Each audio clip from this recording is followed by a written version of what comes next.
This 730-pound crate is extremely firmly built. And so for our next assignment, we are going to be working on probably the largest single statue assignment, and it's a statue of Our Lady with some major changes to come to it, a fair amount of reparations and so on. And we'll explain to you some of the changes we're going to be making to the back of the statue when we get to that stage. Welcome to a challenging and fairly complicated restoration project. We've received this statue, just under 6 feet tall, of the Blessed Virgin Mary, shipped into us from Vancouver. In addition to the usual chips in the paint and some small scuffs and scratches, it will be fully sanded and repaired and repainted. We've also been asked, however, by the owner of this statue to make a significant change. In those days, in the days of the Blessed Virgin Mary, a young woman would normally not be seen going around without a veil on.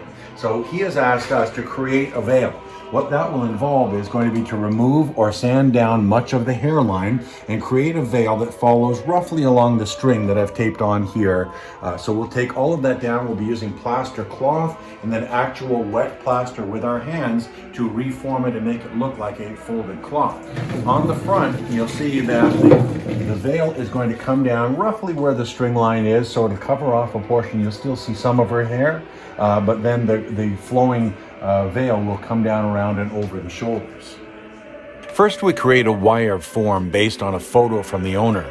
That gives us a good idea of what the final veil will look like when it's completed. The new front of the veil in place, we carefully chisel away the very wavy hair so the veil will sit more naturally on her head and shoulders. Part of the concern is the statue is hollow, so chiseling right through the casting would cause major complications and require major repairs. Here the hair waves are gone and the new veil starts to take shape.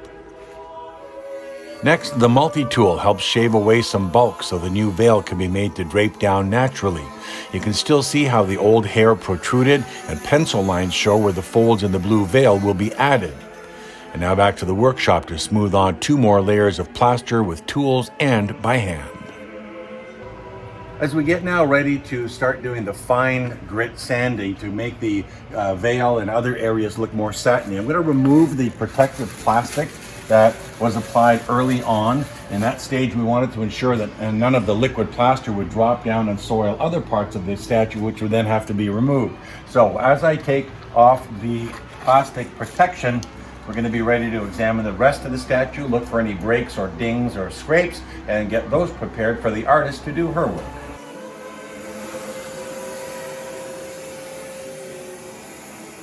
Well, as we removed some of the excess dust, some of the paint is also peeled off, but that's okay because you'd rather it come off now during the restoration stage than once you think you're kind of complete.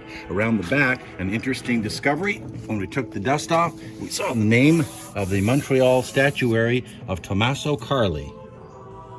Our Lady's veil is taking good shape. Inside you can still see some of her hair, and on the outside the sculpted plaster is made to look like natural folds in the material.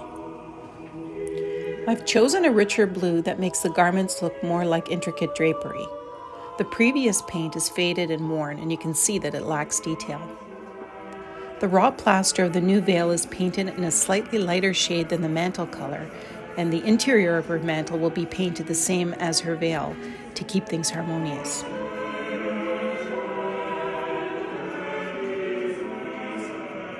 Now the highlight shades transform plaster into realistic-looking textured folds of cloth. Note the gold trim that has been added. I use this in keeping with many traditional depictions of saints.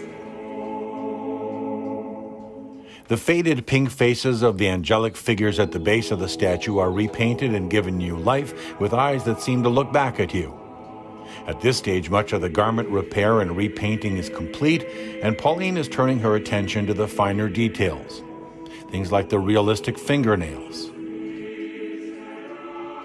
Our Lady's lips are given texture. And then there's great attention to her eyes. The new veil is complete with folds that match the original folds of her mantle and drape gently over her arms and shoulders. And a careful look to make sure the artist is satisfied with the final outcome. A lot of the shading is actually painted on, so the statue will keep its appearance as lighting may change over the course of the day.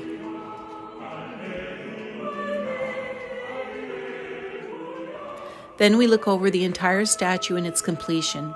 It'll be carefully crated and ready for the 4,000-kilometer trip by truck and train back home to Canada's west coast.